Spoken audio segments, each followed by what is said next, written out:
and to the republic for which it stands, one nation, under God, indivisible, with liberty and justice for all. Thank you.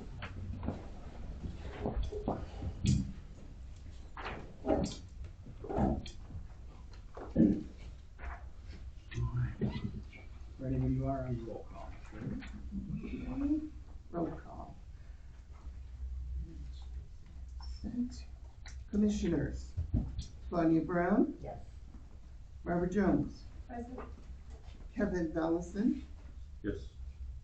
Shirley Tuggle, present. Tony Walters. Yes. Chairman Mike Stabb. Present. We have 6 present, quorum established. Thank you. Next item on the agenda is approval of the April 23rd, 2024 agenda. I'll motion.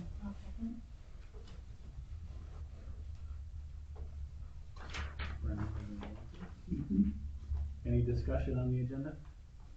No. Seeing none, roll call, please. Right, Chairman Mike Stabb. Yes. Commissioners: Tony Walters. Yes. Kevin Dallison. Yes. Barbara Jones. Yes. Claudia Brown. Yes. Shirley Tuggle. Yes. 6 affirmative. Agenda approved. Thank you.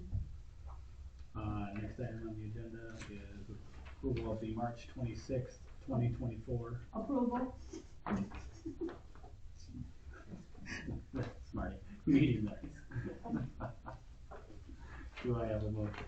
I'll motion. I'll second. Tony. Any discussion on those minutes, Barb? None whatsoever. Any other discussion on this? Okay, roll call please. Okay. Commissioners: Claudia Brown. Yes. Barbara Jones. Yes. Shirley Tuggle, yes. Tony Walters. Yes. Kevin Dallison. Yes.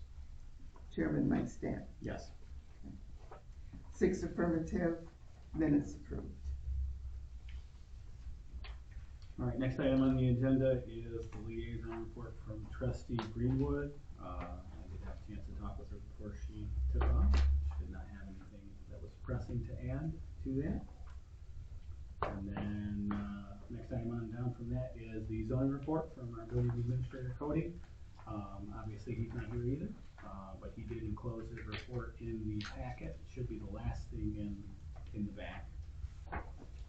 Looks like just a general synopsis of what has been kind of going on and what he's experiencing and whatnot. He is up doing the training as well, so always a good thing there. And this is like a deer diary. Right, he's very thorough. I love it.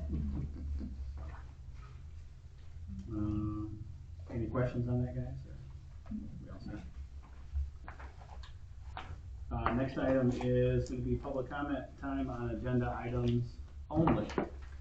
Does the public have anything to say on the agenda items only? Open at 6. Open at 6:03. And seeing no comment, we'll close that at 6:03.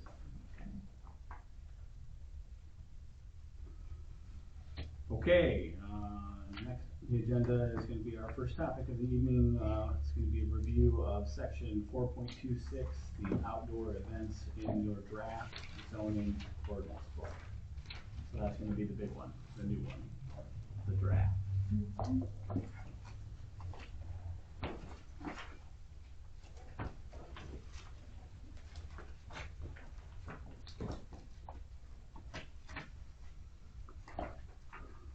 So I thought we would just start by giving a little bit of feedback from McKenna on that, and then Tony, I know you're excited to get into that.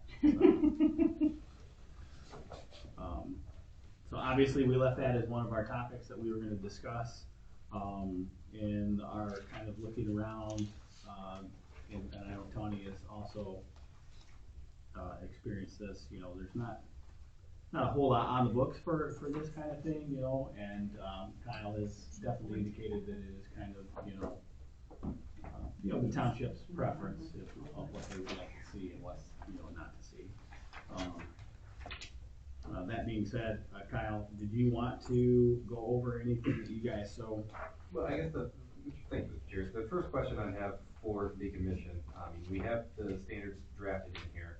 I talked with the chair last week, and I apologize to him for not having this moving forward. My understanding, him and I cleared that up. We were going to discuss this with our attorney and zone administrator and trustee Greenwood here, just so all of us were engaged with it. So I thought this was more of a May discussion, not here. So I do apologize on that one. I did provide Mr. David some samples, one being from Holland Township. Just in preface for them that they consider some of their outdoor event or even event venues as special land uses, because there is that nuisance potential just from the amount of vehicles that could be on site, noise potential, different land use than would be commonly found. Some event venues, as in rural area issues, people like to convert barns into wedding venues. And that's not in a commercial district or industrial district, it's a single family or agricultural district. So it's a different type of land use than would be probably, principally found for that region. So therefore, it would also be beneficial for planning commission to decide, how do you want to look at outdoor events? Do you want to look at them as special land uses within, one of our new districts? Do you want to look at them as permitted by right, meaning they don't need to have a public hearing for approval?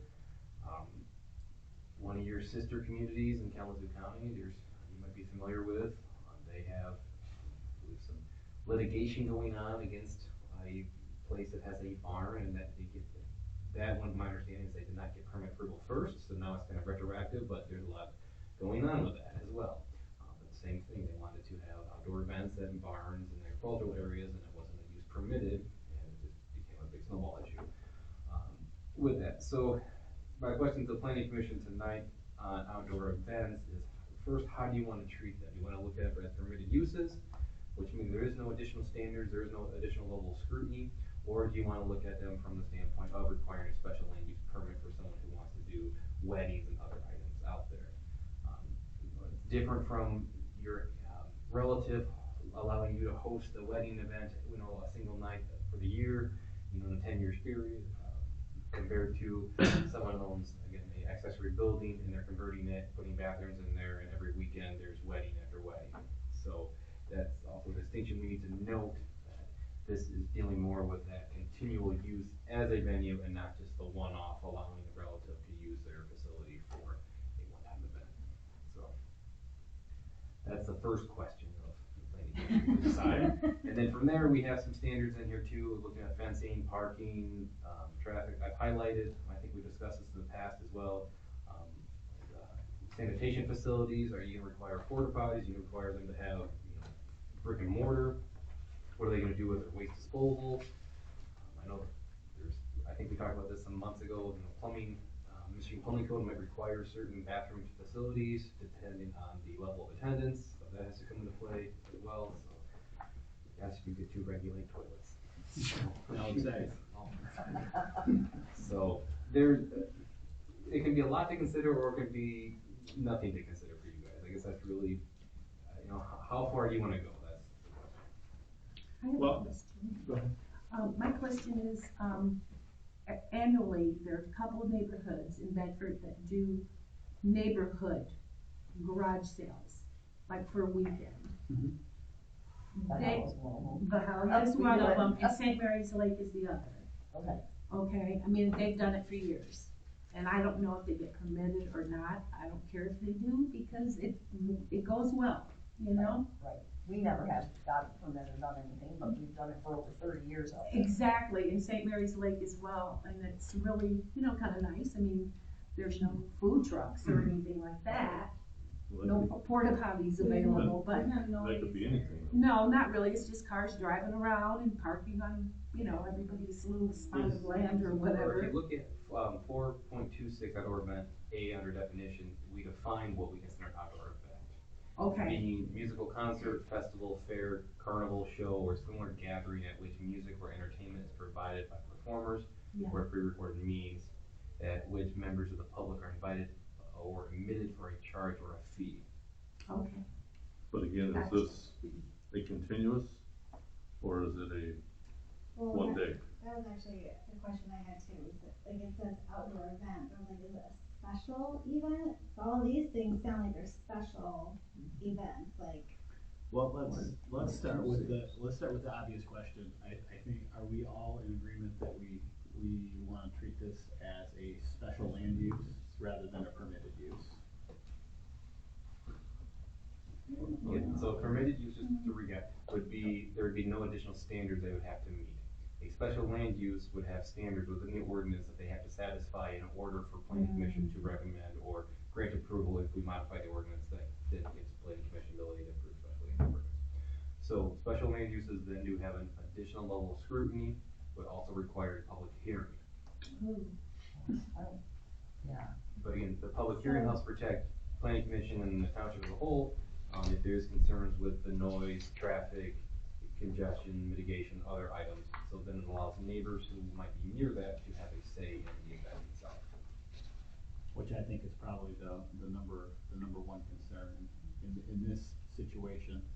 I am familiar with the situation in Comstock, obviously, that was on the news, and, you know, that started off as something very small and got very, very large and big, and neighbors had issue with that.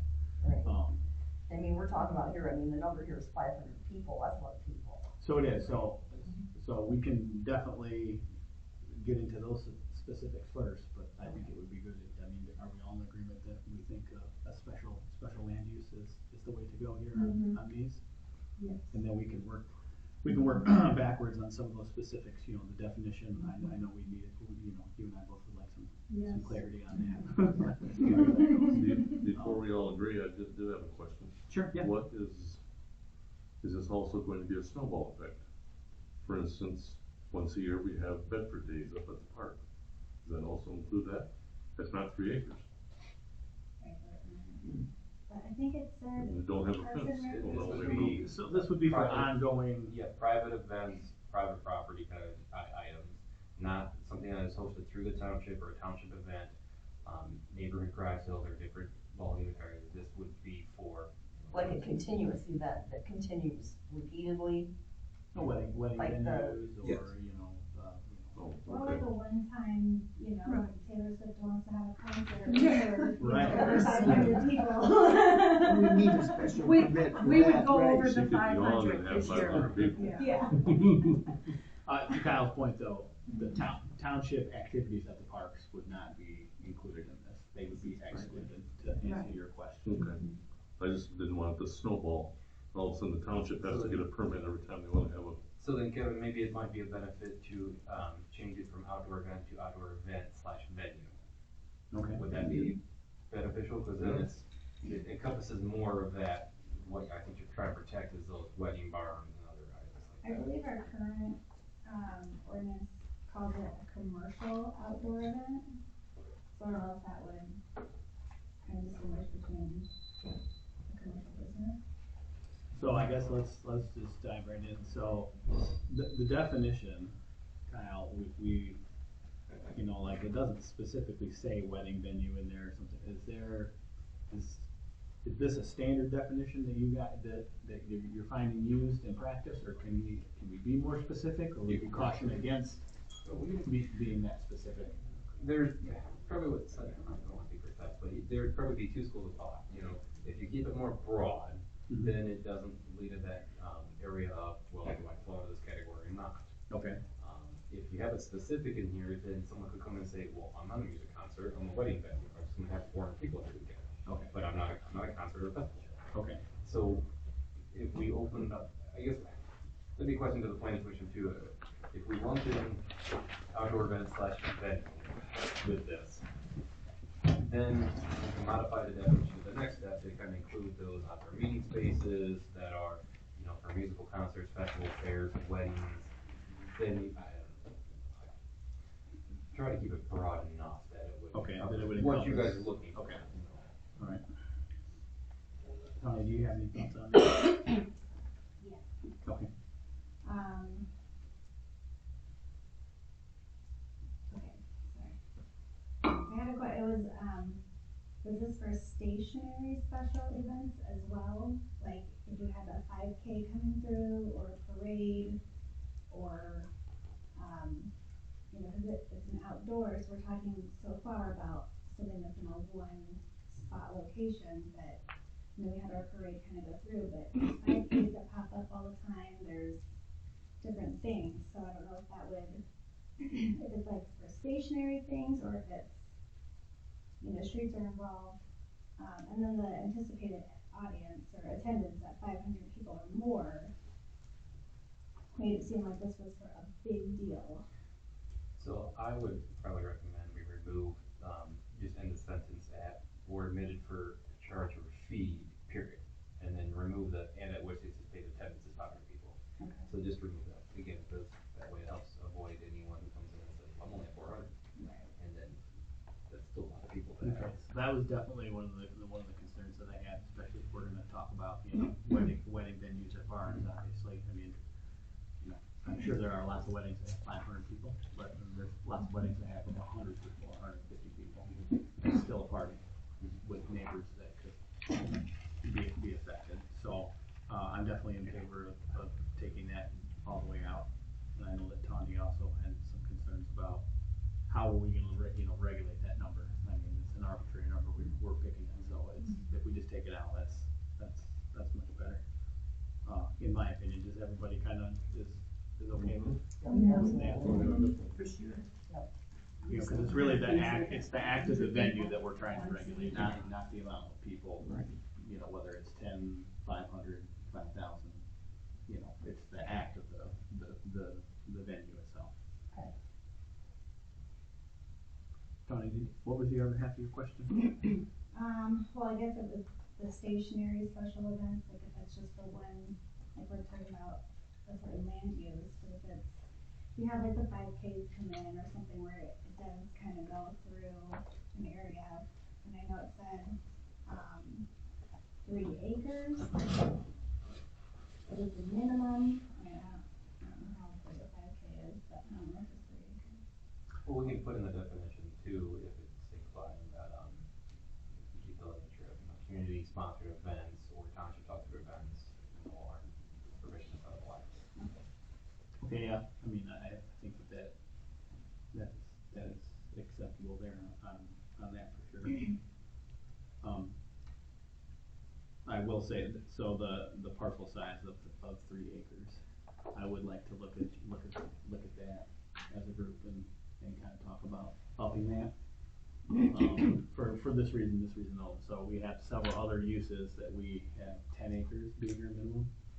Obviously, you know, if you're gonna have, obviously you don't have to have 10 acres if you're gonna have a barn in a wedding venue, you know, for 150 people. Right. However, I mean, there is parking requirements within this draft language that is gonna encompass a decent amount of what would be a 3 acre, you know, Right, if you had to have parking for 250 people. right, and 3 acres won't be enough. Correct. So I would be interested, in Kyle's thoughts on maybe some different things that he's encountered as far as, you know, a minimum acreage. Now, if that's just kind of the minimum, that's one thing, but I mean, I feel like that's kind of a number that the township has the flexibility to choose. And if we get rid of the acreage and you set it by the districts in which they're located, then you don't have to worry about if someone fall into that or not. Okay. I think the intent was when we first drafted this on the acreage size was to help limit it so that way the 1 acre parcels are not doing this and it's, you have more of a buffer between your neighbors. Okay. So for example, if we were just to say we're only gonna have that in, you know, our AOS and commercial, industrial, enterprise, am I missing one? I feel like I'm missing one. Did you say neighborhood residential? I did not, so I would assume we would not go that route, because then you're talking about a lot of parcels that are under that 3 acres. Right. I think that would work. So that kind of keeps us de facto from having to, I mean, sure, there are a lot of 2 or 3 acre parcels or even 5 acre parcels in our AOS, and I'm certain that there are. But I mean,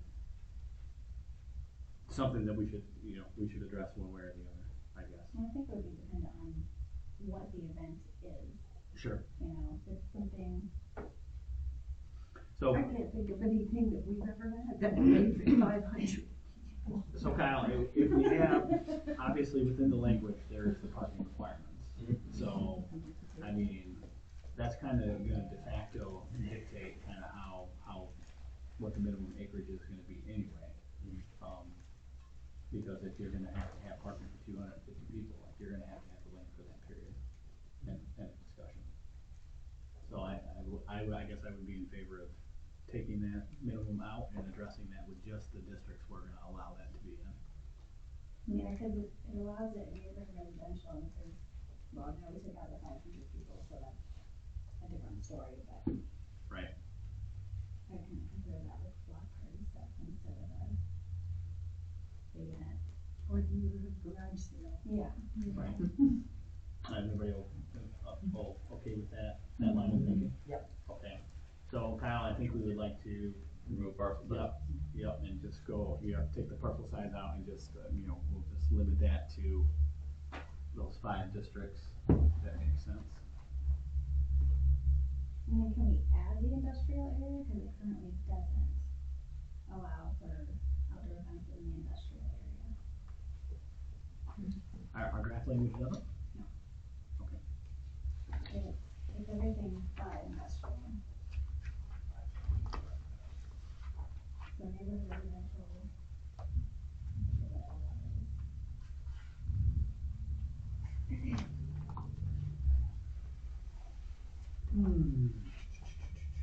I didn't know what that was. No, but it doesn't. Okay, you're right, it doesn't. So in the draft language itself, just so we're all kind of on the same page, outdoor event, special land use is in RRAOS, mixed use, enterprise, and not industrial. Kyle, do you have a thought about adding, There might be industrial organizations that wanna have, events, like that for their employees or other stuff too, so this would permit that. so we would like to add that on there. Had industrial to 6 districts.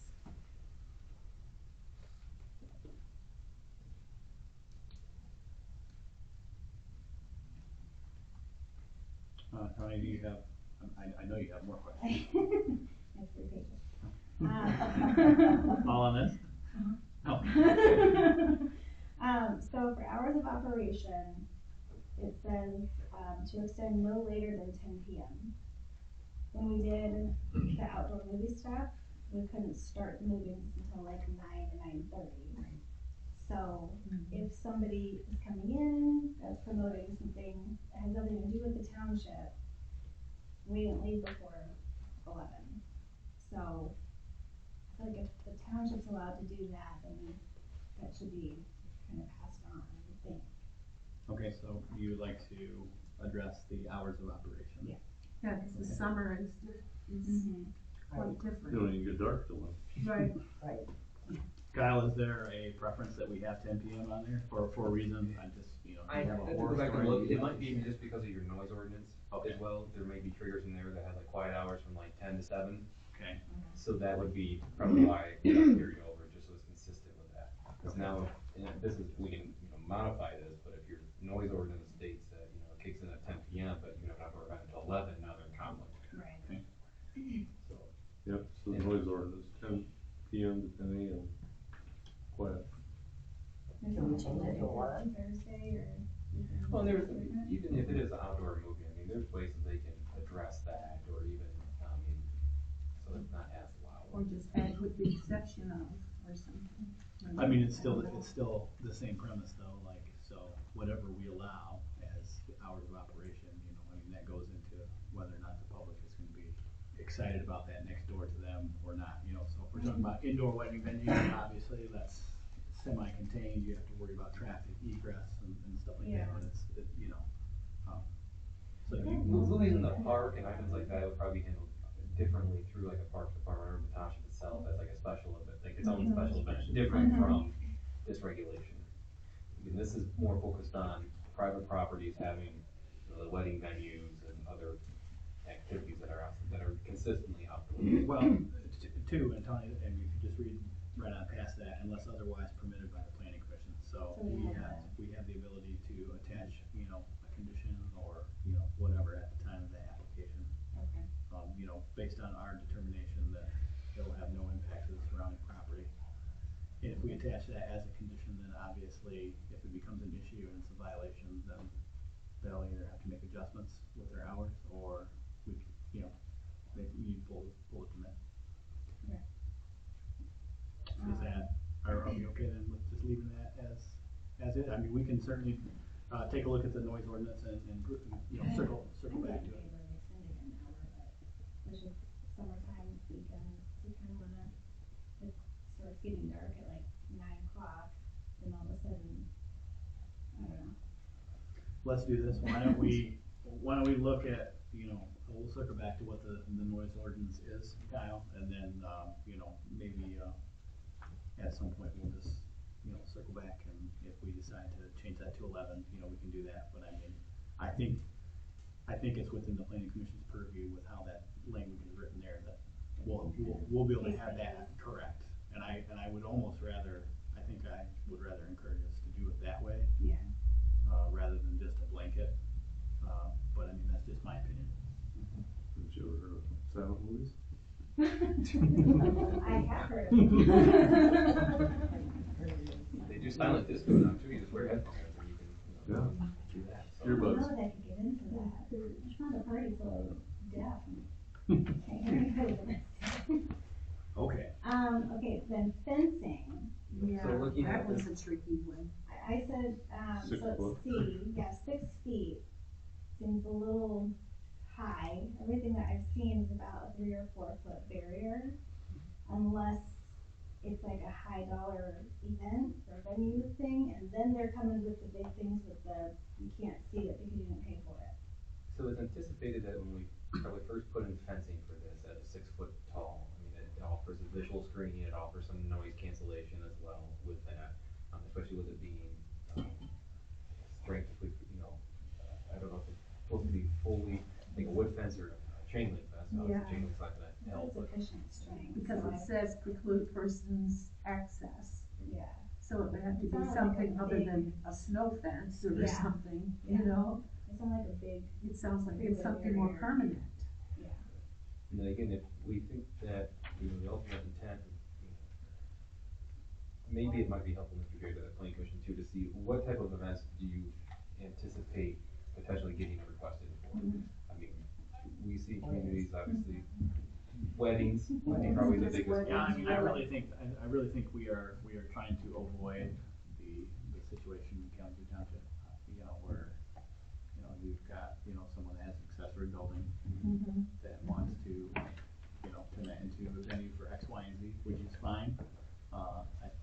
I think we're all in favor of that, we just would like to have that go through the proper permitting process. I would not anticipate any loud concerts or anything like that. Right, so in this regard then too, if we anticipate it being more primarily focused on weddings and other items like that, is then having a wedding venue requirement to have a 6 foot screening fence around the property, do you think that's applicable or not? We might be able to address it, modify this to say that, you know, fencing may be required depending on the type of venue.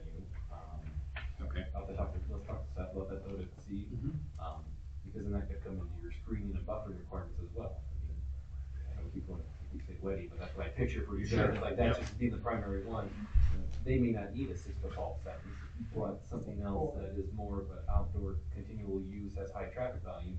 Maybe you want a, you know, a stockade style fence or a wood fence to help keep that visual buffer, that noise buffer, so. Well, and I would think too that that would really be, you know, every application is individual and unique to itself, you know, so where we had concerns, where we had a resident that had a concern, you know.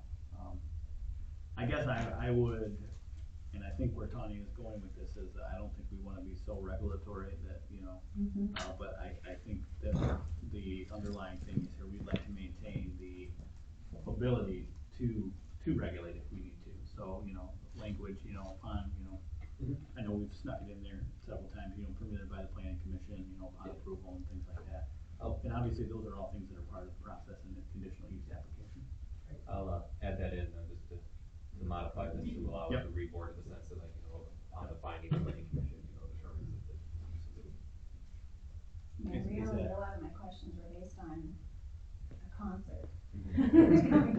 Right. So, Well, you know, we have Light Up Palooza every year, and that's in Battle Creek. It's close enough to Bedford Township. Oh, yeah, every year, yeah.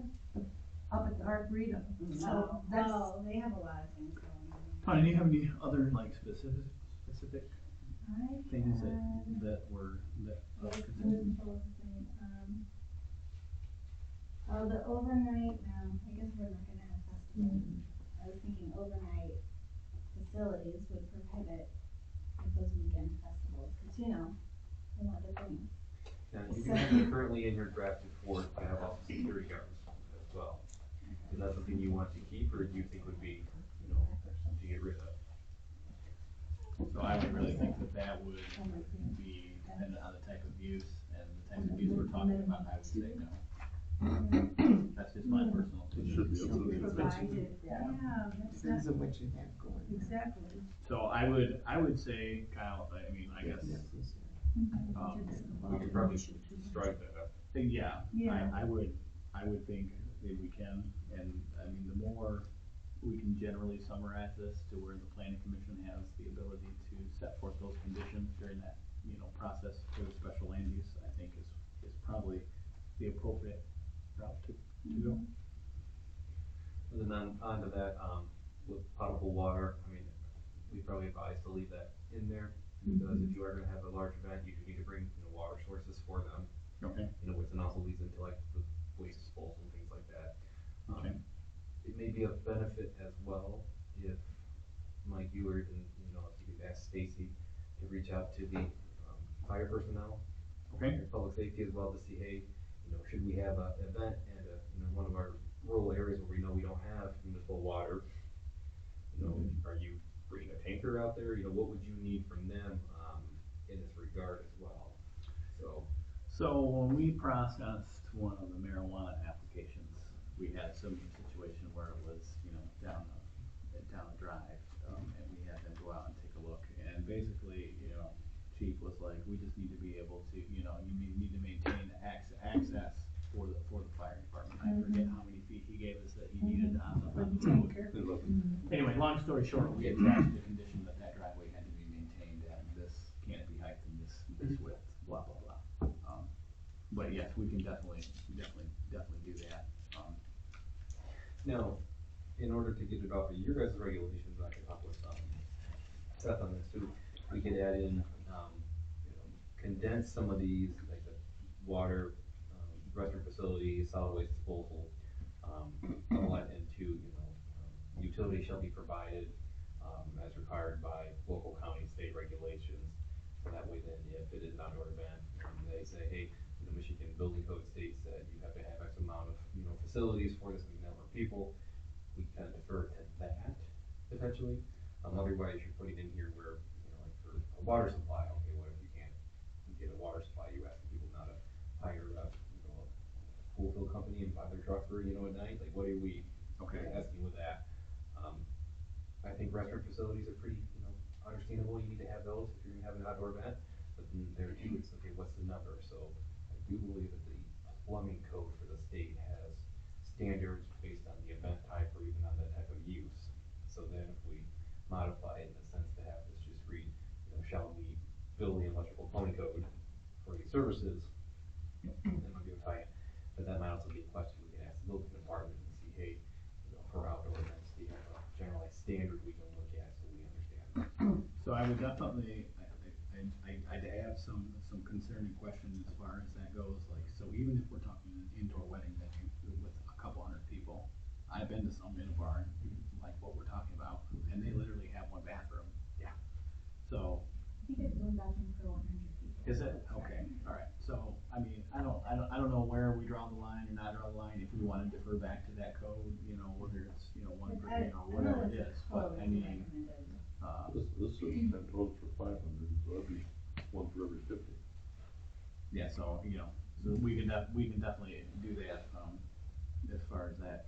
And we had that in here too under, toilet facilities, you know, township plumbing or building official shall determine the number of required facilities. Okay. And just leave it that way, it defaults back to, actually having a set standard.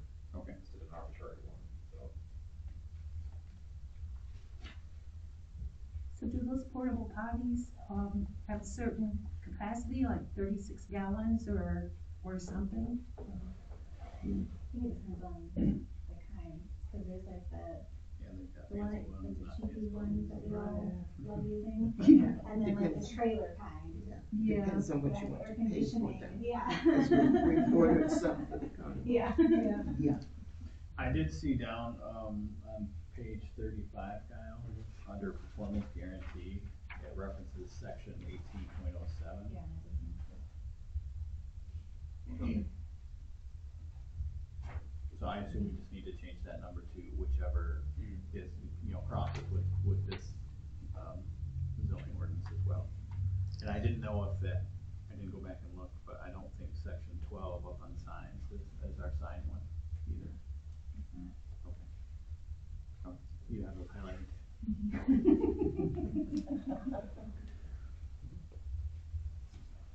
So we can just cross those to whatever we need. Anything else on the outdoor events that is, The thing I can see is the parking. okay. On, Are you there yet? page 34D, section D up there. Mhm. Most here that I've ever attended, any wedding venue, barn, whatever, they just park in the field. There's no established parking. Well, and this again would be for those properties that want to establish it as a continual revolving use. The, one-off or two-off a year where you get to rent out your friend's barn is a little different than probably not the best proof. This So- would be again for the, hey, I'm gonna operate my own venue, I'm having 2 weddings, every weekend from April 1st to November 1st. Now that's when these would kick in more, because it's a continuous, it's a business. Right. It's not a residential that's renting out their house or weekend. so to answer your question though, Kevin, because we're gonna consider special land use, they'll have to provide where that's going to be, because that affects, the adjacent residents, possibly headlights, this, that, and the other, and then. And is it large enough? Correct, and then that's when, a site visit, and review from us, plays into factor there, and then we can decide, so for instance, one of those marijuana applications, we went out, we did the site visit, and we said, this is where your parking is going to be, this is how many spaces you need. Now, Kevin, to your point at the last portion of this, the parking section, it does say, although paving shall not be required for a temporary outdoor event. I think we should modify that as well, just to, say something along the nature of, planning commission may approve alternative parking material. Right. Quite a few of them that I've attended had a gravel Sure. area. I think that's a good change there. And you're gonna change that to the planning commission has the ability to approve a different alternative.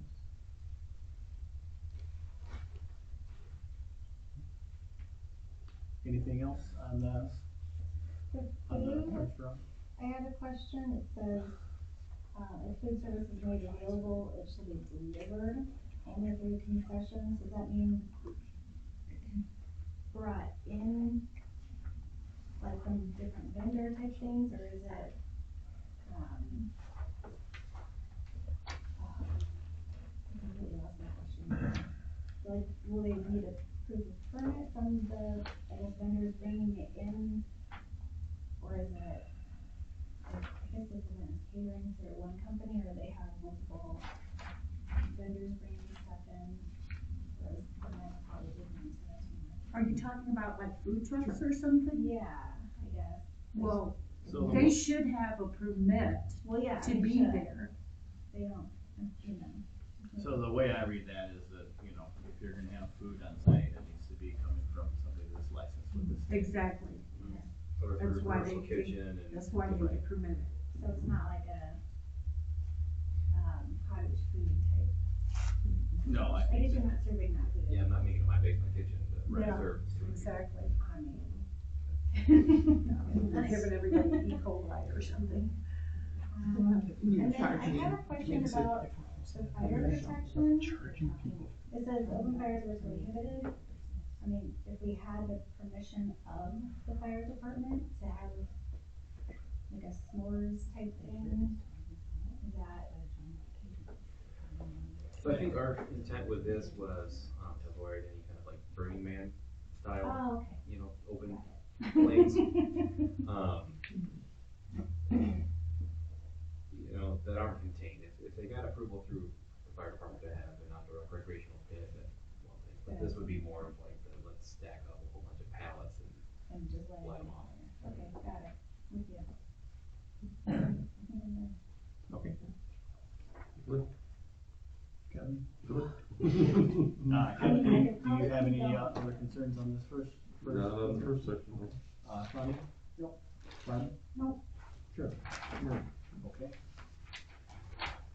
Kyle, do you have anything that, No, again, to the commission, I apologize, you know, my misunderstanding, I didn't have some samples for you, if you're content with it, we move forward, if you'd like some samples, I did get some after Mike and I spoke of different communities, so I couldn't provide that, but if you are content with where everything is on this, I'd say let's just move forward.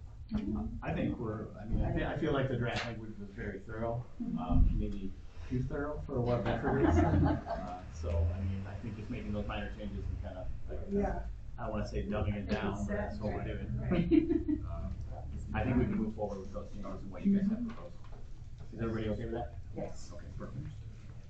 Next item on the agenda is gonna be review of section 16, your definitions. So the easiest thing, so this is, this is the second time we've kind of come back to this. I would get in your packet and staple together is, I don't know, 15 pages or so Yeah. of definitions It's in- that Tawny had some questions on. And these definitions are from our current ordinances, and then in red is the page that they can be found in the updated section. So I guess, Tawny, Right if you'll permit me to let Kyle. Yeah, go for it. So the general theme here, Kyle, is, and I've got an extra printed off one if you'd rather. Alright, okay. Thank you, Bill. So there was, some concerns by Commissioner Walters that, we're trying to carry over as much, from the old ordinance as far as definitions into the new one. And we had talked briefly about, that striking that balance between, obviously, this is a new ordinance, so some of those words and definitions in the old one may not necessarily apply. So I believe she has probably several, highlighted, that she had, I guess, concern about the difference between what is in the proposed draft and what is in the old one. Not really concerned. Okay, More so that like, with the example of animal, it's like we have a 2-sentence thing, but yours goes into a deeper thing, and I just wanted to make sure everybody agreed with the new, definition before we just like kind of settled on it. Okay. Is that, so some of them were completely different than what we have, and then I just, do you have some that were, well, animal is completely different. You mean like exotic? Well, At risk animal. yeah, so we had animal at large. I mean, there were some definitions, I don't even know why I don't put them in there, but it kind of went, like, the new stuff is definitely cleaned up, but it was just one of these, like, this is, I don't know, it was messy. I mean, I just wanted to make sure that everybody was okay, cause as I'm sitting here trying to read the definition, but going back and forth to make sure, things were the same, it just got really bad. So I think it gets, So we have definitions of at-risk animal, dangerous animal, domestic animal, exotic animal. and then in the new thing, it goes to pet, domestic livestock, commercial livestock, exotic or wild. So they're just different. okay. So I'm assuming, Kyle, that they're different just in the sense that obviously this is a new zoning ordinance. I mean, you know, our terms from the first one are probably from 05. So I guess what I'm trying to say is, I mean, I don't know if we need to rethink the wheel. I'm sure a lot of the language that's in the proposed is probably seems, very different just because it's more, you know, up to date. for lack It's of a better definitely term. more up to date, and Yeah. it was more of a, So the, things were so different, or didn't exist at all. so the, I guess the request I'd have, and maybe for our May meeting, is instead of going through here, and I'm happy to take Tony's comments, but if you as a commission understand, you know, can go through this, the new section and say, oh wait, we, you know, had to deal with this issue a year ago, I don't see that as a definition in here, can we add that in? And then just make a running list, give it to Mike, and then we can cross-reference it and see, okay, we'll add in these 5 or 6 back in. Instead of trying to go, you know, okay, we have animal here, but 4 definitions of animal in this one, I think you're all gonna get, you know, your head spinning too much on that, so. Yeah, I mean, I can just, I have the. But I don't wanna discredit any concerns. And we're happy to look at that, and. I was trying to make it easier to kind of go through, and I realized, So Tony, how would you like to handle this going forward? Is this, you put a lot of time into getting that. it was just more so, because we're kind of going through it, I Okay. figured when we were going over the definitions, I was going back and forth and it was getting to be too much. So I just copied everything and just started kind of figuring out the differences. But I just wanted to make sure everybody else was okay. With what the proposed are?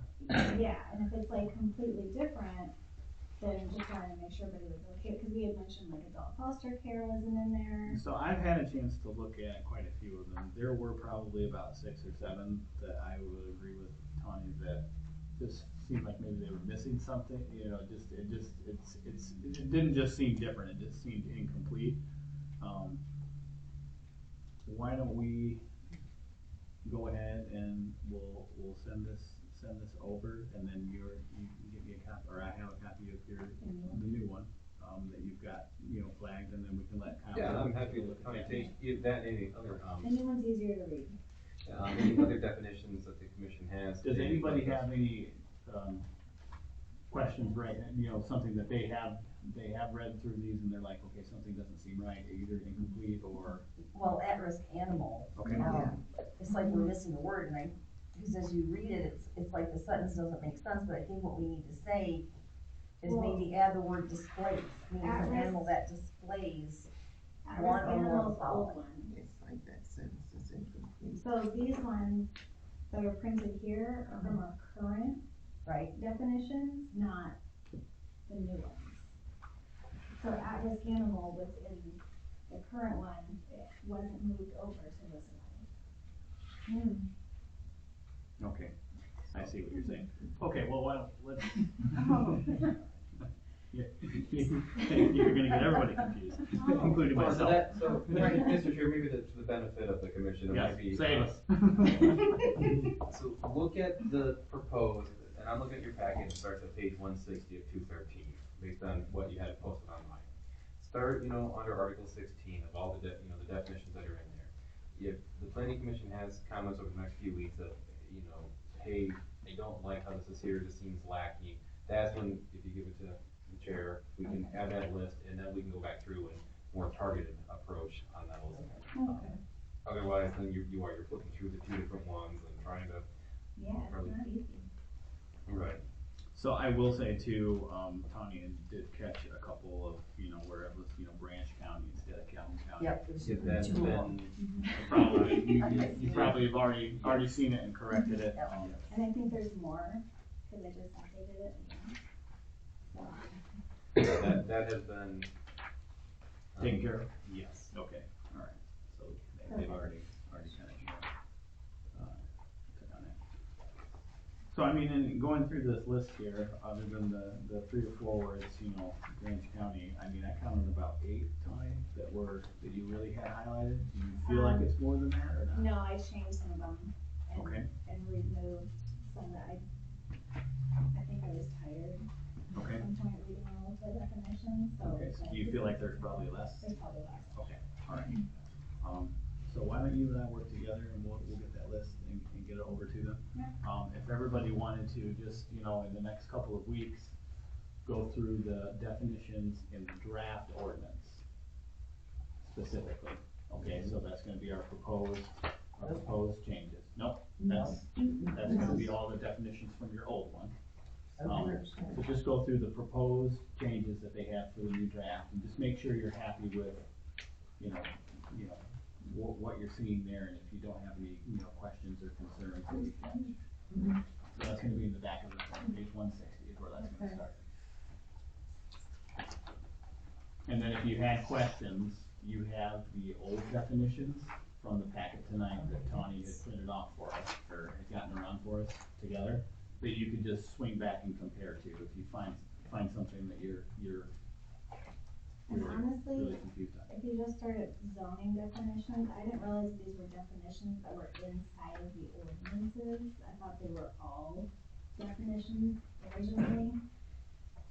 So, some of them are, it's just so messy.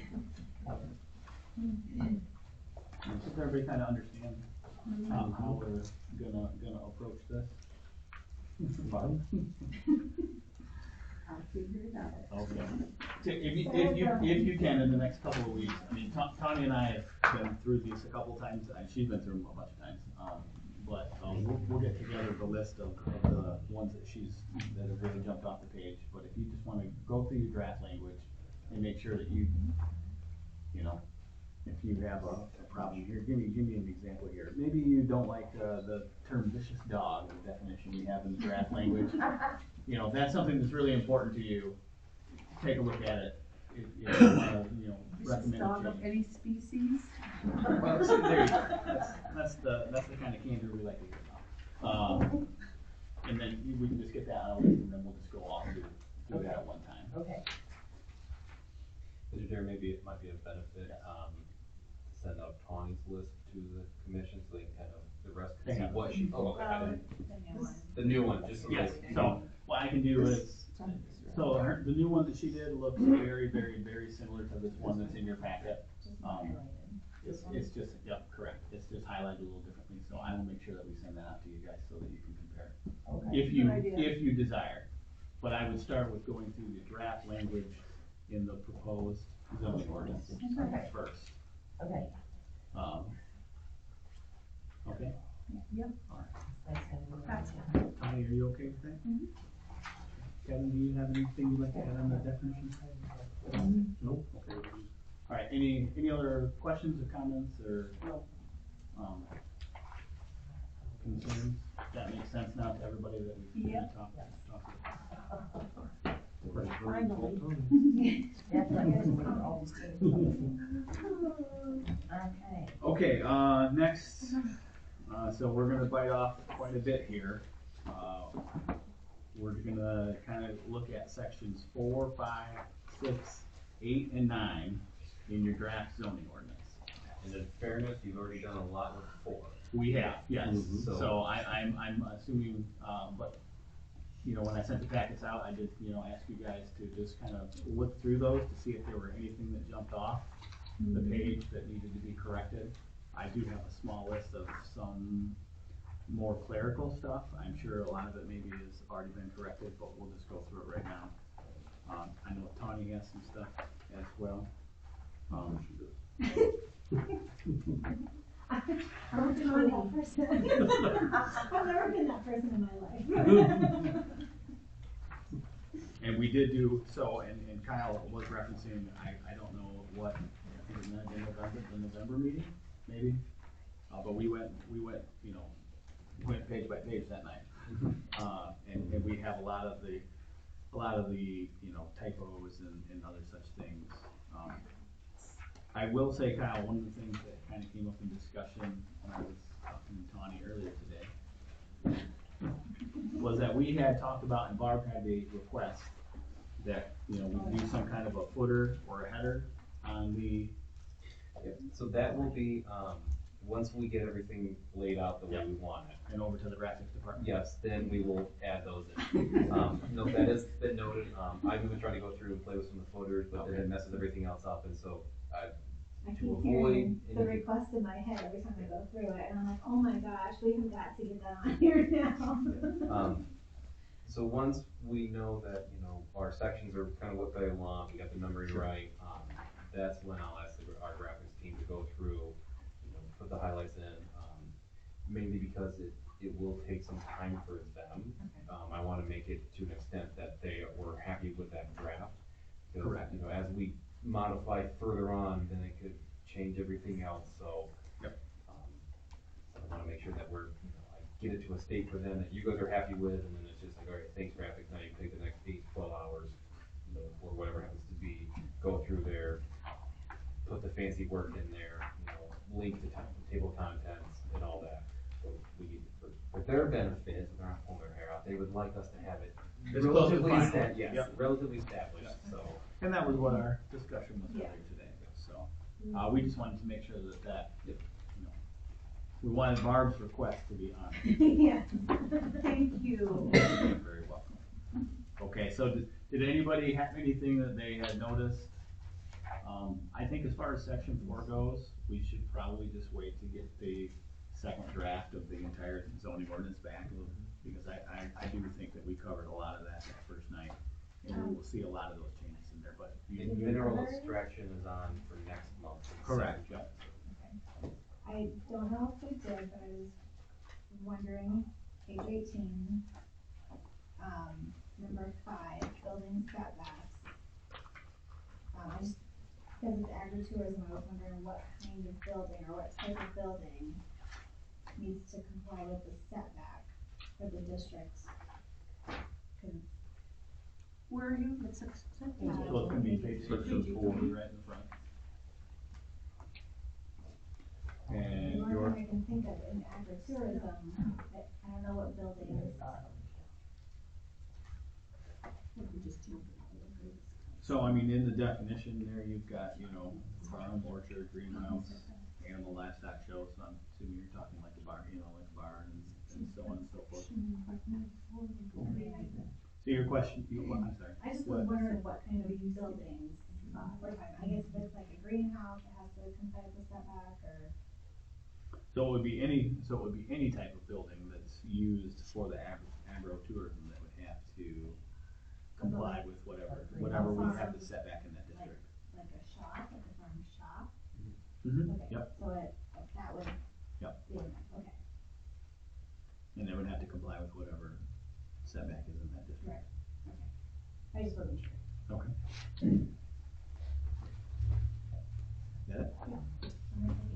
Did anybody have anything in section 4 that they didn't think we caught the next time, or the first time, I'm sorry? This is the Oh, we next didn't time. have a whole section?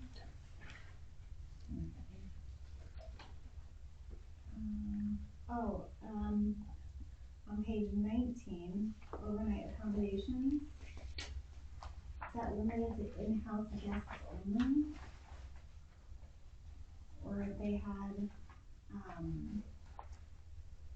so we keep calling it accessory dwelling units, so it's like a bed and breakfast establishment, if someone's having the agritourism, and it's an overnight thing, like people are coming in for a class or whatever, they're not allowed to kind of set up, like, temporary shelters, like tents or anything, it has to be bed The and way it breakfast reads things. is that, any of those accommodations shall comply with regulations for a bed and breakfast establishment. Right, So then it's still in-house. C 4.06 for that section, so it links it to a bed and breakfast style operation. So they can have accommodations, but it would have to be what They would we meet the have standards of the the bed and standards and breakfast. regulations for bed and breakfast. Okay, so you, So they would not be able to just pop up a tent. Right? Right. Is that I don't answer? want people in my house, that's what Oh. I'm asking. Well, but again, though, I mean, that's for business related stuff. Does that answer your question? Yeah, Do you wanna go down more on this, or? I mean, like, you have like people coming in, and so there's this thing called, it's a farm operational, like Airbnb type thing, and people come to work on the farm, but they stay on the farm during their full stay. Some people will provide like a different, like a yurt or tent, whatever. So I'm just, you know, in order to do something like that, we would require them to stay in the house. So I'm just, you know, in order to do something like that, we would require them to stay in the house and not somewhere else on the property. I mean, yeah, I guess, for, yeah. We can certainly take a look, look at that. Yeah, I just want strangers in my house. That's the only thing I keep thinking. Well, since you live on the property, we can do the tiny houses. Yeah, we can do the. But only one. Yeah, only one. Kyle, is there a way to kind of finesse that, or not? Not really. I think let's highlight it and come back to it. Okay. I think in that regard. Is there anything else?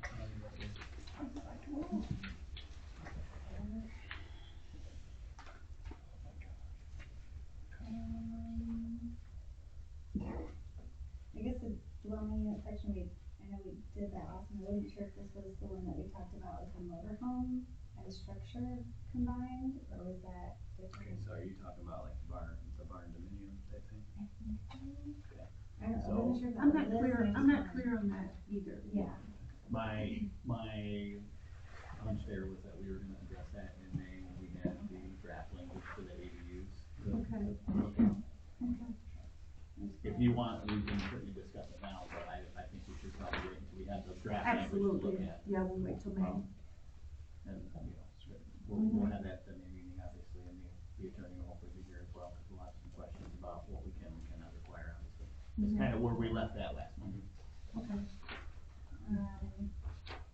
No, this was a clerical thing that we had talked about before. On page 26,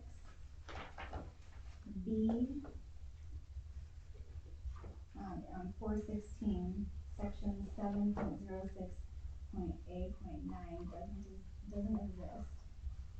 Yeah, so I'm pretty sure that we took care, Okay. we did cover that in that. Okay.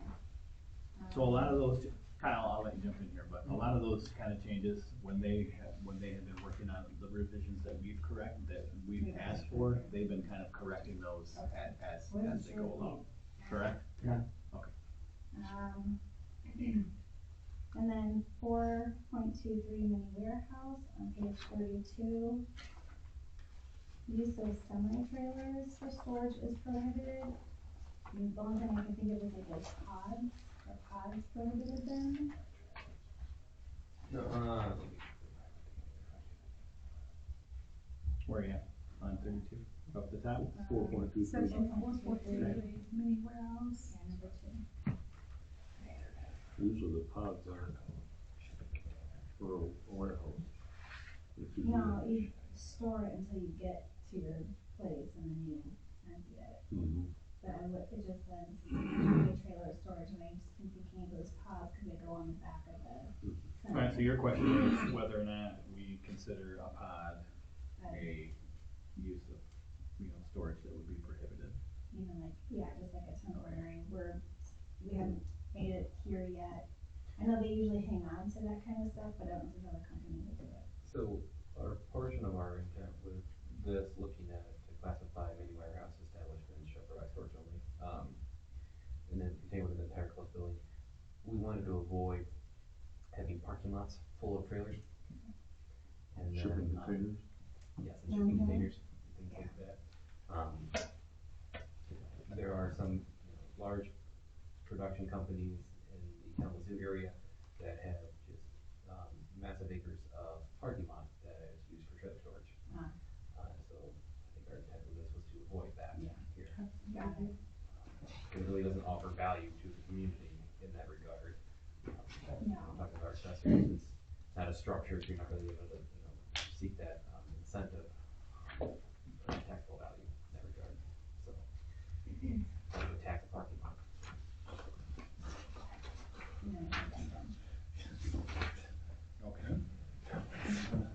anything else on section 4?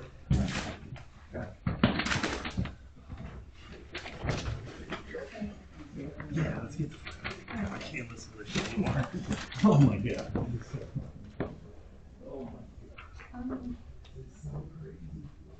All right, section 5.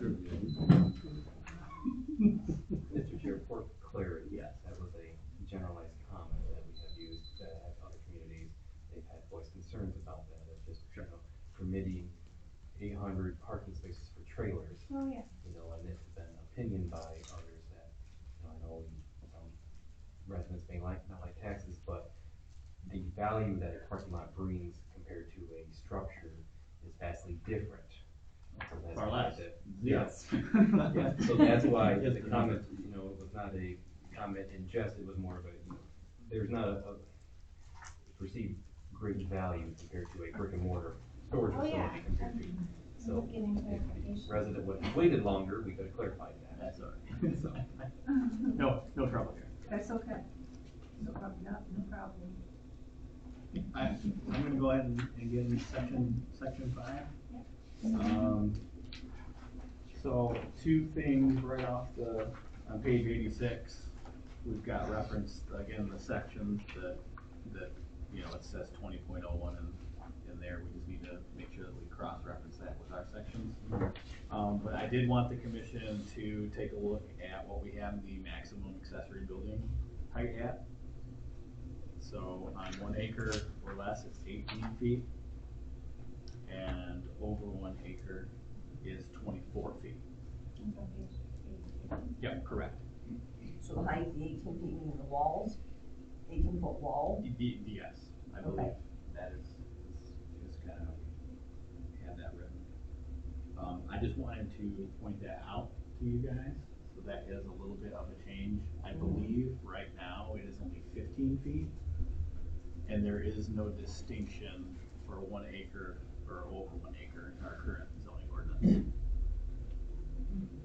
I know, you know, so Cody has brought this up to me a few times as well, some of the other zoning administrators.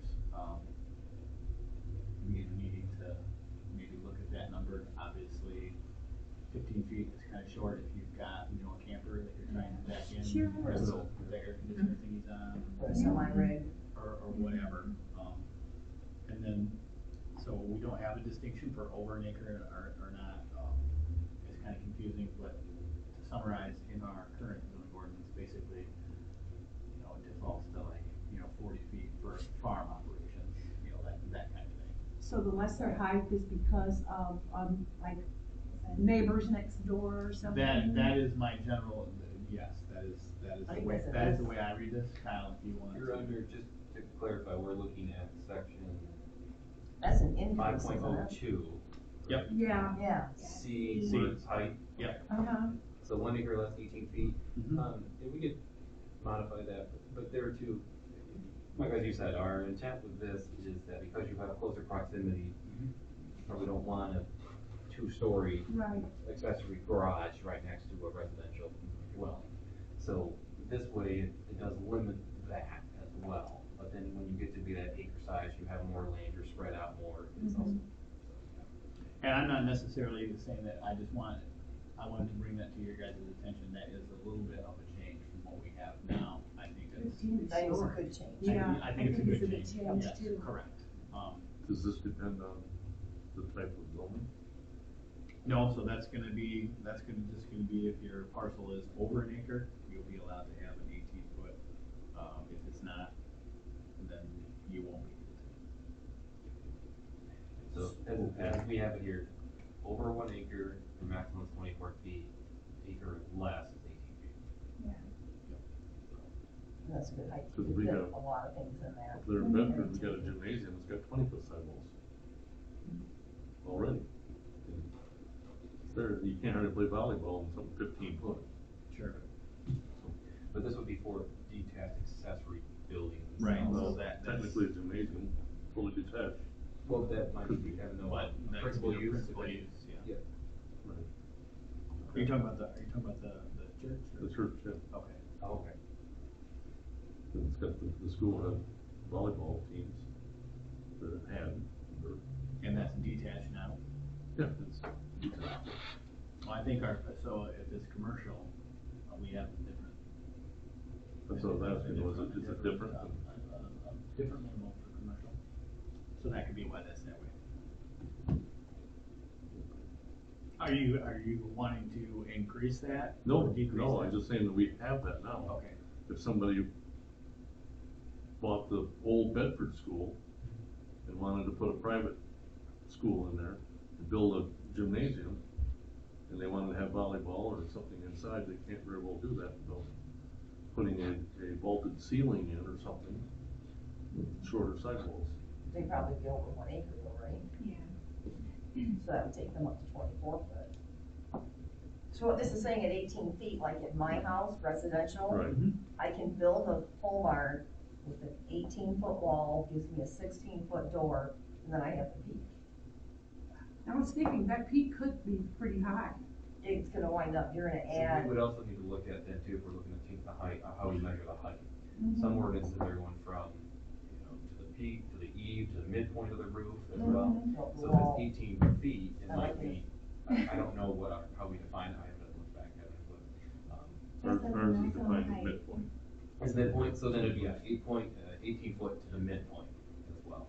So, we'll see this a lot on the lakes where people want the third story walkout, so they artificially raise the grade on 3 sides, so the average of all, sides. But it goes lower. by the. They get the third story walkout. Goes by that. Yeah. Which is not ideal, because then you're shutting all that water into your neighbors as well. So, Right. with the, so, but they can also get, seek a variance too. I mean, not that we wanna already put it up, so they have to go for a variance on this. Right. But, I know that the 15 feet has been a problem, Yes, so I think going up 3 feet Yes. is probably good enough. And even if you're in that less than an acre, obviously you're still close to your neighbors, but I think that's essentially a 2-story, 2.5-story, once you get the peak on it, it's not gonna be so intrusive. right, There's a big difference between the 18 and 24, obviously, now you're talking. right, so 18, so we're talking about the 18-foot wall. Okay. I just wanna clarify that. So I just wanted to bring that, It says 18 in the center, right? Not the wall. from the midpoint on the roof. on the roof. From Okay, the top of the wall to the ridge cap. okay. So you're saying from the ground to the peak is 18 feet? Or is it the ground to the top of the Oh, wall? that's, It was in. So under the new one, under your building heights measures, the vertical distance measured from the established grade to the following. Ventilators, chimneys, and antenna shall not be considered part of the building height for the purpose of this ordinance. Highest point of the coping or parapet for a flat roof, the deck line of a mansard roof, or the average height between the eaves and the ridge for a gable hip or studio. So we measure from grade to midpoint. so where? What do you, To the midpoint. what do you call it, the Midpoint of what, midpoint? the roof? So you have the average height between the eaves and the ridge of a There gable is hip a, or studio. there is a definition and it shows pictures here, and I'm trying to find it so you can. I was gonna go over to that whiteboard back there, cause I was getting ready to draw it. I mean, 'cause So I- it's, Yeah. that's gonna, on page 162 of your, new ordinance, And it was shows the building height, how it's measured, based on the type of roof. rules of construction, there you go. Oh, Yes. The midpoint there is where the top, So that's half of your peak, they're saying, so I'm 18 feet to the peak, to the middle of the, middle of the roof. But that only goes from the so little that's not my grade wall, too. so then you gotta subtract 2 That is foot off not my the wall. upper grade. If you're gonna do that, though, you're gonna subtract 2 foot off the wall, the wall's not gonna be 18 feet, you're gonna go 18 feet up there, the wall's gonna be 16. So that's not an 18-foot wall, that's an 18-foot, Mhm. Okay. so we only gained a foot. That's why I'm asking to clarify, is it an 18-foot wall, because with So- that, you're gonna get a 16-foot door, because otherwise you're not gonna get a motorhome. Oh, yeah. Through that. Oh, yeah. Yeah. You get a motorhome that easy. No, There's bridges that's 13 foot that motorhomes go under. Most motorhomes don't go over 14. So how we have it now is 15 from that same midpoint, okay? So it's not not 15, so it's 15 minus the 2, which gets you down to 13, which is gonna be tight. Right, real tight. That has been the issue that Cody has seen and previous zoning administrators is that, you know, how 15 from the midline is a little too tight. So going up gets you a little bit more room Right. as far as that goes. I mean, if we're still measuring the same way. Okay. Then I guess it is an extra 2 feet, but if we're Correct. measuring this. And we are, this is the same, how we determine it is the same, we just have increased it to get a little bit more wiggle room. I was thinking, we were talking about building a pole barn, Okay. but we were looking for like an 18-foot wall, 17, 18, Okay. but we have a semi-ring. So in this situation with your location, that would not work. Not over here. If you go to Right. page 167, it shows Right. the grades too. Well, mine would have to be raised, Mark Hires has come out, my land slopes. Sure. Has to be raised. Okay. So I'm still measuring from my cement, not my grade down here, right? Yep. Page 167 shows you. I'm looking at it, Oh, right, okay. Well, so 162. do we want to take some time to think about what we've raised it to, or are we okay? I mean, I just brought it up because I wanted you guys to be aware that it was different from what we currently have proposed. Right, but it's not, I was thinking it's the wall, and it's not, because we do measure differently. So how tight is that gonna be for a big camper, for, you know?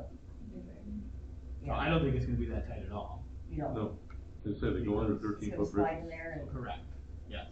okay. And really, from what I understand, and I wish Cody was here to bail me out. But, Sorry, we got no, five. you're fine, it's no problem. The issue was we were at 15, and the number that everybody wants to do is 16, Right, with how we calculate it. And, you know, so they really only want that extra foot. yes, per foot. We're actually increasing that Okay, by a sizable amount. okay. Could we possibly do probably 95 or more percent of the people in the township, this would be perfect. But for those people who have an extra tall camper, semi, or whatever, that they think they need the extra, is it possible then to get a variance to have it a little different? On that, as long as it does, as long as it conforms to the neighborhood? Yes, I mean, you always have that option, obviously, to do that, but I mean, you have to prove hardship that isn't created by yourself. So the fact that they want to build this building that is bigger than what, you know, we allow, I mean, they're creating that hardship. So Right. it's Well, but kind then I'm thinking, hardship isn't like your job, that's Sure. what keeps you out of the hardship. That keeps you up. And we're not on the ZBA, let's. But I She should is. take that off. I am though. I can make it almost like another house. I think we're okay to move on. Move on from this. Yes, But if- we can move on. Okay. But if we need to come back at some So, point. so we this definitely doesn't can. matter. Okay. I had If, question on the the 16 It might help feet in when a those neighborhood or something, when they can still go up I this far. understand the E, height, so I think I'm good. Okay, I was just like, you're good. What page did you say? page 85, so the one right before it. You got it. It says on E, Bedford Township Land Division Ordinance number 89. I know it's a clerical thing, but I have not seen that before, and then I couldn't find it. So I wasn't sure if I just couldn't find it, or if we've ever discussed it. It's 85. I'll look at that. Okay. We might just remove the reference to ordinance number and might just state division because And I was like, what's land division ordinance? It should So I was be like ordinance. looking for it, and I couldn't find it, so then I thought maybe you guys could direct me. Tony, we might just loosen that to an extent and just say, and, you know, any applicable Bedford Township regulations. I just didn't know we had a land ordinance. And that way too, if we try to modify this so it doesn't reference a specific ordinance number. If Okay. that ordinance ever is changed, we have to go back and change those ordinance. So, That was excellent. Moving on, if we just kinda get to, Page 88. yep, go ahead. Branch County, again. yeah, I've So- gone through and done a highlight and strike and, you know, word search for that wasn't carried over. Okay. Above that, the keeping of animals, A, says pets must remain in the care of a human or housed in a safe and secure location at all times. That's not outdoor pets. Right, because they're not necessarily in your care, they're outside.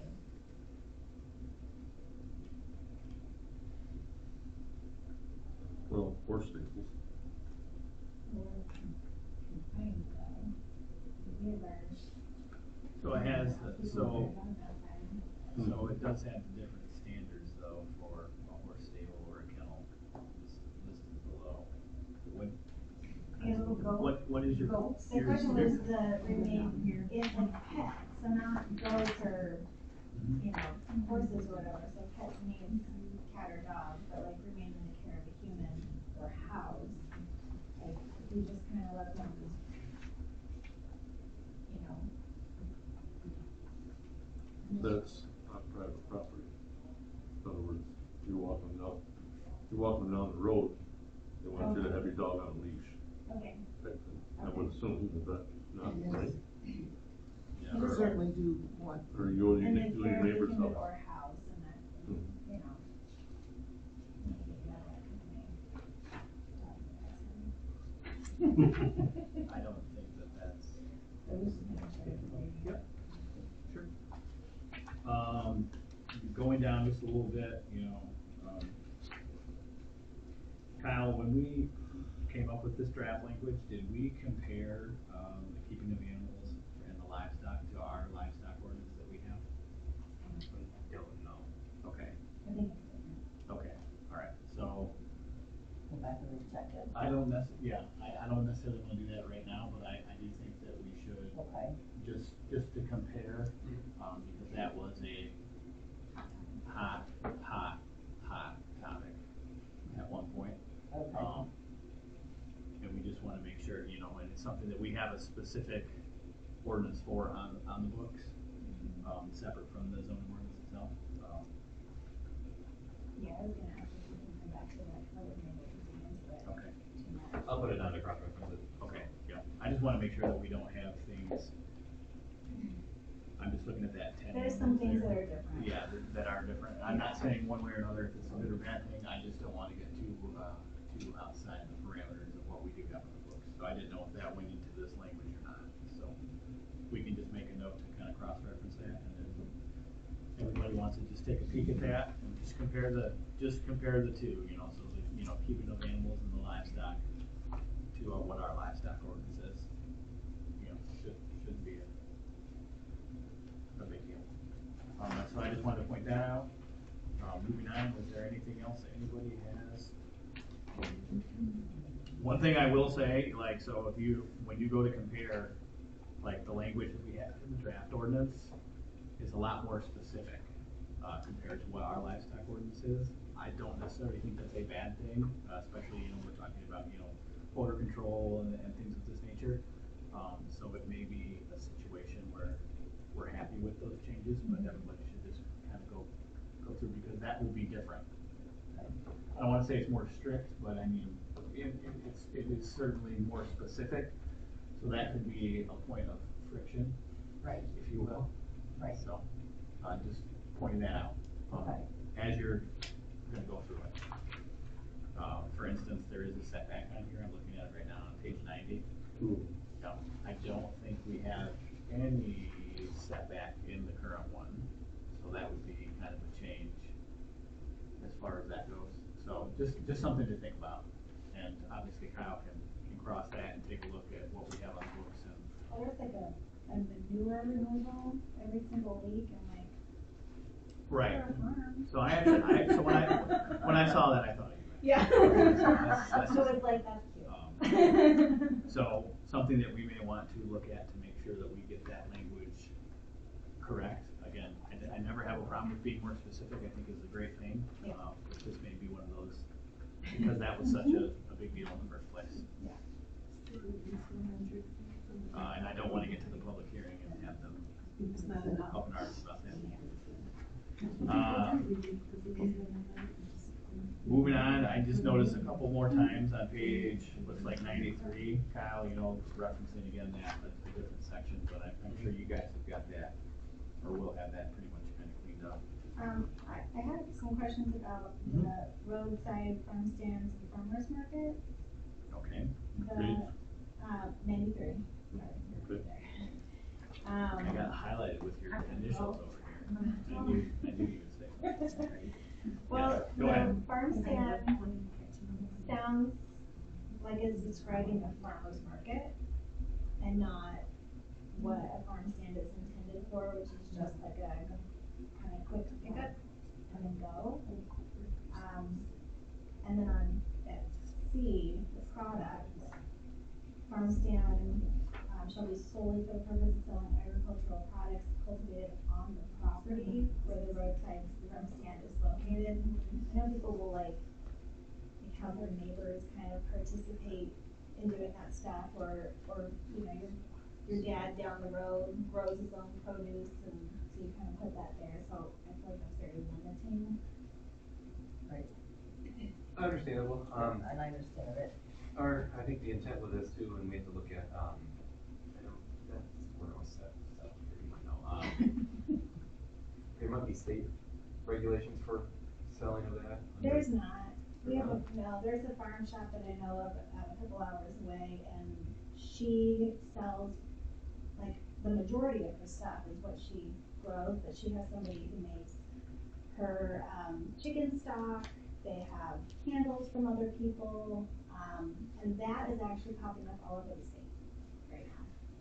So I think our intent with this though is to help, I'm sure Cody's not gonna go out there and be like, oh, you got this from your neighbor, you got that from your other neighbor. Right. The intent is that you're producing it there on your property and then you're selling it. You're not trying to operate a business where you're having all these people come here and then now you're selling this. It's more for the, on-site production and resale. Whether or not you have your neighbors do it, I don't know. But the intent is not to have it be some hundreds of feet of roadside stand and you're Right. now turning it into a farmer's market. Right. So, And that's where the farm shop comes in at, Yeah. but like the farm stand, it just sounded, well, the first two sounded just very, probably geared to something more than just the farm stand. And then the product, I mean, we were selling neighbors honey and You all other maybe things. wanna look at maybe cleaning that definition up a little bit. Yeah, I mean, Again, so the intent, obviously, if you're gonna have some farmer's market in your own personal property, you're gonna have a ton of people and then you have traffic, Right. and your neighbors, so I mean. that's the farm shop thing. Right. You kind of give some parking, but even over in section 7, I know we're not going there yet, but roadside farm stands requires parking for 5. So it's just a quick swoop in, I see something here, I'm picking it up and I'm leaving. I just think it was being made into another word. I know in some of the health departments, you have to post a sign that these things were, made by individuals. Oh, Or So, yeah. on the farm stand? Yeah. Really? So that people are warned that this didn't go through some kind of inspection. But I'm There it not is. sure in all things, but just told them some things that they do require, they do check them. Is there a change that you wanna see there, I guess, And I think when you stop at a roadside, you kind of know, you know, it's probably not gonna wash. you have to do that yourself. Well, the intent being that it was produced and grown there. Right. Yeah. But And you're the buying neighbors it, don't have dirt on, they're gonna say Heford. And you're buying at your own risk. Yes. And I that's mean, I why guess they it's, want it is the sign. neglecting it, this stuff makes sense, but, Out by the honey anyway. right, parking, I think if the parking is, Alright, Well, well, that's our- why don't we do this, so we're gonna do the parking next month when Cody's here, and maybe we can, look at that and see if there's not some wiggle room there. I mean, I agree with what you're saying. Yeah. Roadside stand, 5 parking spots, that does seem a little, but if it's a bigger roadside stand, right, when you do have neighbors that are in close proximity, I can see the need to have something set up, maybe not 5, but 3 or 2 or something like that. Why don't we just wanna make a note to circle back to that when we do the parking? yeah. Excuse me, just looking out on you, I give you all my commissioner time tonight. Okay. See you later. Yeah, we're done. Bye. Bye. And then real quick, I know, because I want to be mindful here this time, under section 510, I don't really know the page number, mine might be different if I meant it, but maybe 95 or 96. 510 outdoor storage. Says all zoning district objects, substances, materials, or equipment which are not contained within a completely enclosed building shall be enclosed by an opaque fence not less than 6 feet in height. That's something you guys want to keep, meaning that if you have stuff stored outdoors, it's gotta be stored in review.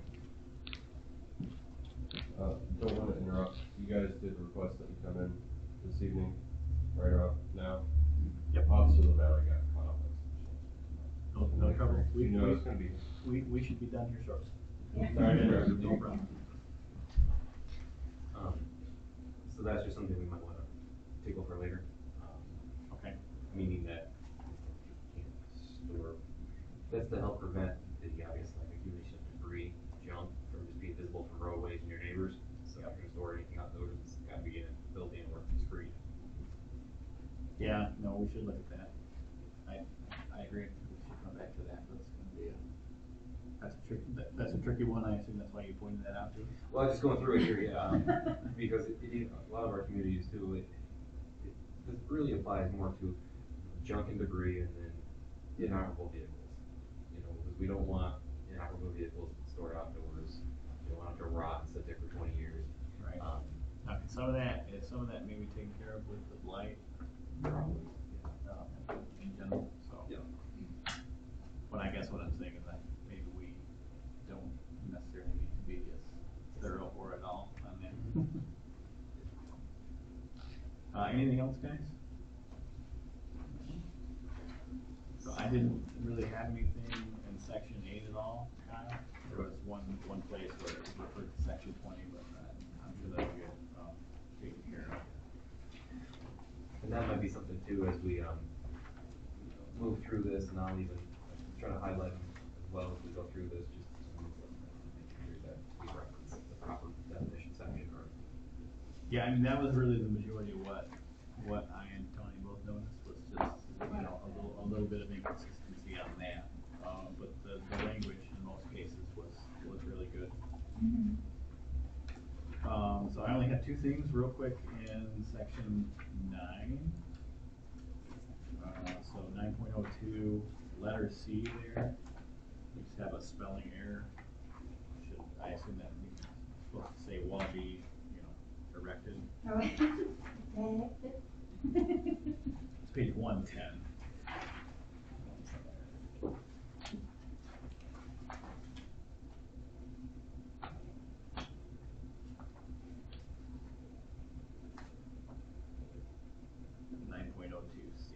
thank you. Yep.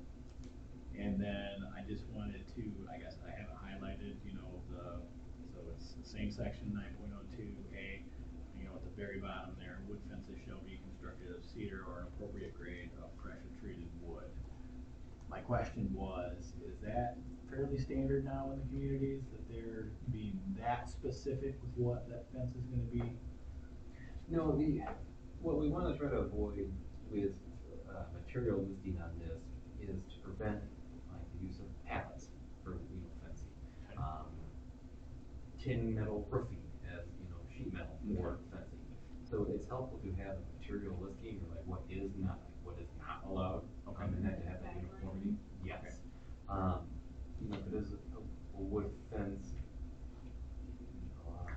so this is, you know, so I own a sawmill, I can sell all kinds of rough sawn materials, it looks just as good as the stuff from Menards, if not better, but it's not pressure treated, and it's not cedar, so it's the only, I didn't know if we were being too specific there, I understand the explanation as to why we have something in there, because I would agree, we don't want a fence made out of pallets, or, you know, whatever. But it's still rustic. Or, you know, whatever. I don't see I see composite, but I don't see the PVC fencing that people are using today. Right, well, this is just specifically referring to the wood fences in general, so I just had that question, I wanted to pose to Kyle as to, you know, is that fairly standard that we're, you know, we have it in there specifically, gonna be, if it's a wood fence, it's constructed out of cedar and or appropriate grade pressure treated, or is there wiggle room there? Yeah, we can remove that, I gotta have in that regard, it might be a benefit to, you know, list in here what is not permitted, and then kind of go that route instead. Okay. I would much rather be in favor of that, I guess. Yeah. as I to- would too. I would rather tell people what they can't use, rather than, no, this is what you're going to use. Yeah. I mean, it's Right. really a distinction without a difference, I guess, but to me, I think that to me comes it across sounds, better. yes, it sounds better. We're not an HOA. Yeah, yeah. Okay, so can we make, you'll, Yeah, I'll get them, talk more about what's not permitted. okay. Did anybody have anything else that jumped off on those sections? Just a first read, obviously, so again, they're gonna put all these changes together and then we're gonna get another draft to look at before we have the public You hearing. get to compare three. How lucky are you? Right. It's okay, I already have to go back and highlight everything that I was afraid to put in here, because I didn't know if I was allowed to touch this. Got it. Is there any other discussions, Claudia, do you have anything you want? Just one thing. Yep. If we go back to page 86 where it talks about the maximum height. Okay. Not gonna let that flapjack off the griddle, huh? Okay. Can we put, see page 162, where it shows the measurements? Can we Okay, add that? on how we calculate it? Yeah, cause, when I see this, first thing I think that's the wall Okay, so you wanna draw the attention, to the way it's measured. okay. Should say article, so maybe the page. Kyle, can we add some kind of, Yeah, Something I'm that- looking at how I can modify that right now. So Okay. it says, unless otherwise noted in this ordinance, the maximum height of an accessory building or structure, is that in the definitions? Yeah. 162? So Article 16, Section 1601, building height. so, hold on, I mean, so it's already there, actually.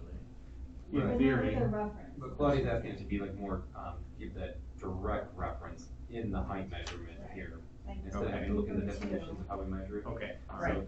Cause it's, when you look at that, the way they've got it drawn out, that is much easier Yeah. to understand. When I'm looking at this and it says maximum height, well, I automatically, the first thing I think of is that's the size of my wall. okay. And had I not discussed this, I would You still wouldn't have think been, to go to page one. Exactly. Okay. exactly. So then I have, right now, this is our amendment, unless otherwise noted in this ordinance, the maximum height of an accessory building or structure, as defined in Article 16, shall be based on the size of the parcel involved. So then we reference Article 16, for the height definition.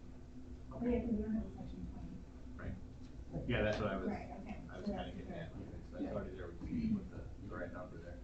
Does that make sense, Claudia? That's better, yes. Okay. So, Is there any way to get the notes of the things that we, like, noted that maybe can be changed? Because I don't know, I've been trying to highlight and strike as I make edits as well, and then also putting comments in here. so then do you know if page 85, A and C, they both say Article 8, which is our landscaping? Yeah. Can you give me a section number, because I think my page Section number number is is 5.01, 501. Page 85 is on and then, the. A. Yep. Says Article 8, and then C says Article 8. Okay. And then E It's 804. is 804, and that is missing. And I have a lot of these, and so I just don't know how to reference if we've already talked about those or not, because I wasn't highlighting. So I think a lot of those we had talked about, and I think that they're gonna take care of a lot of that.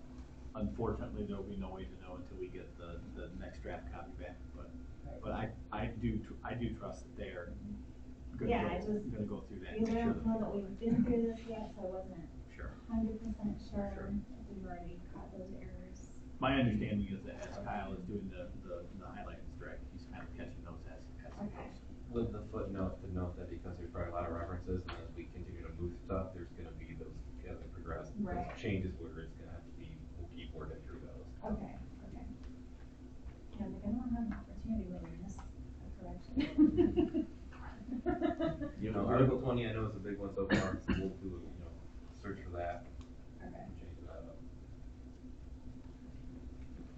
Anything else, guys? No. Okay, next item is gonna be discussion of items for the next meeting. So obviously, we're gonna have some draft language, hopefully, for the ADU, the shooting range. We had pushed mineral extraction to the May meeting.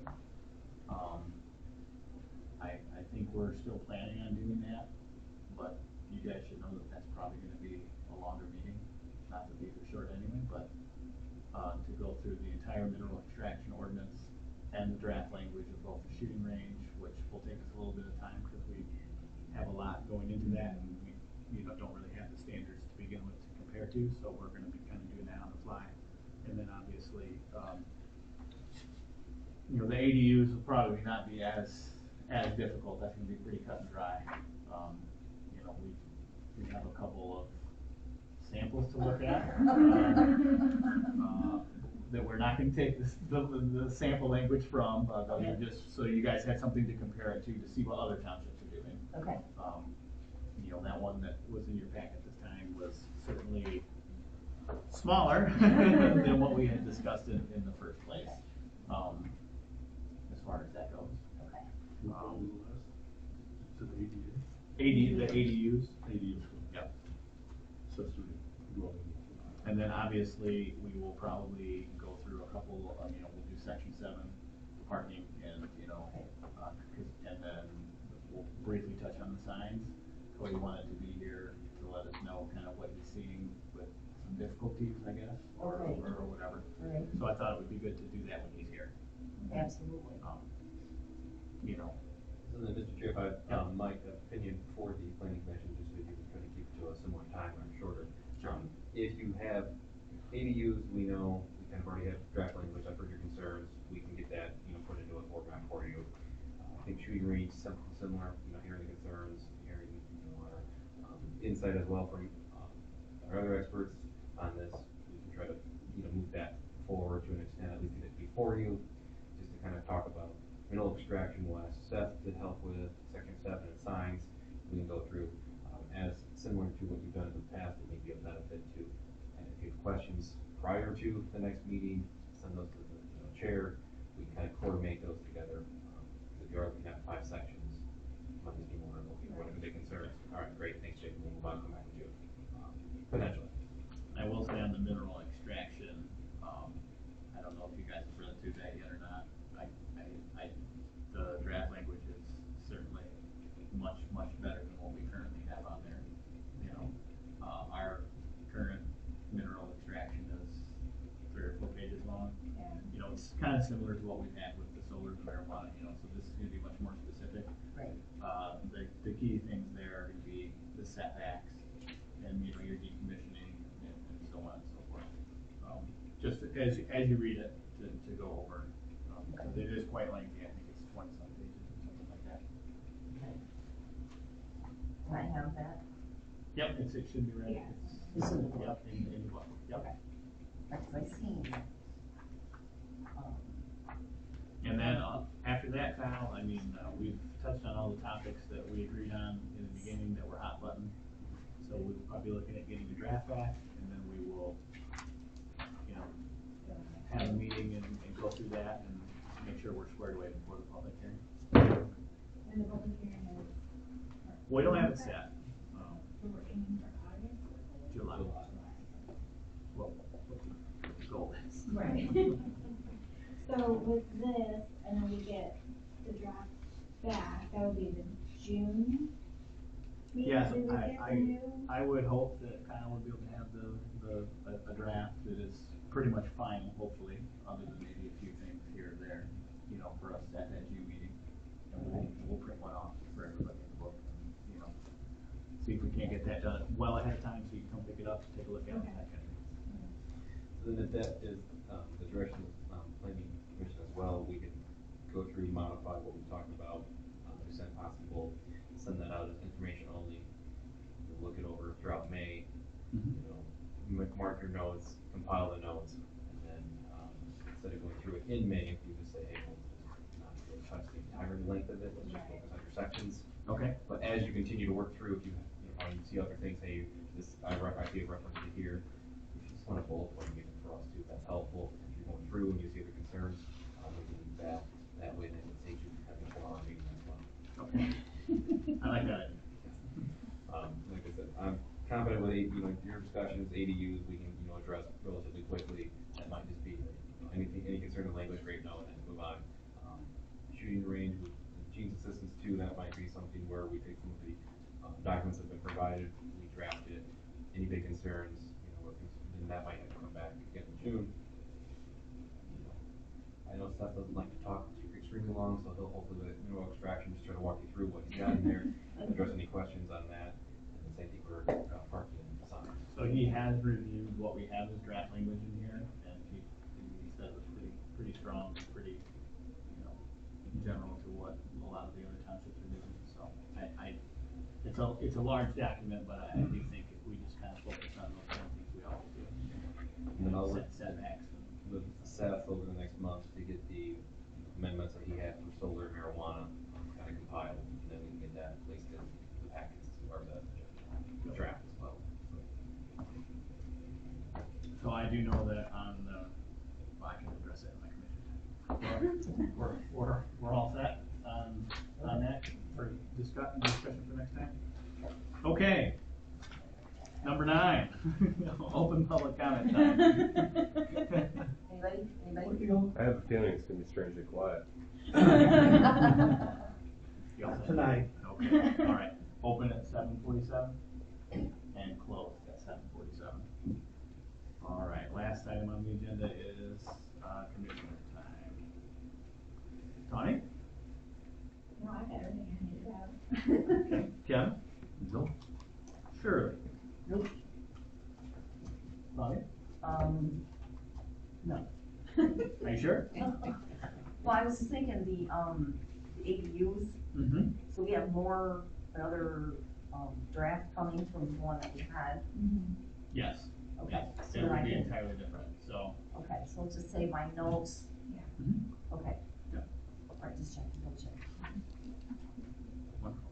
Okay, that just leaves me. So as far as the ADU goes, so we did discuss, resident requirement, Right. for them to be there, and we were kind of thinking somewhere around that 600 square feet or whatever is what. Yeah, 'cause this one says 350. Yeah, There's is no way. what we kind of agreed on, just so you remember on the language. Okay. We don't want to upset Claudia. Well, I think I'm ready I to just pack teased. some sardines. So as far as the marijuana goes, we've done our work on that, guys, on the ordinance. That has got to wait to go before the board because they have to do their thing with the licensing agreement before, and that's only an issue because we have the 2 outdoor grows that have to be allowed an opportunity for expansion one last time because we're not allowing that anymore. Okay. So that's one of the reasons why that hasn't been through a first read at the board level. Okay, Because they gotcha. have to take care of their stuff before that zoning ordinance goes into effect. Okay. Otherwise, we would be violating the due process, and we don't want to do that. 'Cause. Gotcha. Then as far as the solar goes, we, we did discuss, the 4 levels, they have to be allowed an opportunity for expansion one last time before that zoning ordinance goes into effect. Otherwise, we would be violating the due process, and we don't want to do that. Then as far as did have a chance to get invited to, a meeting with consumers and Cody down here at the township. Did they like our ordinance? I thought it was pretty good. Their comments were that it was one of the 4 strongest in the state. Okay. You know, We did a good job, everybody did a good job.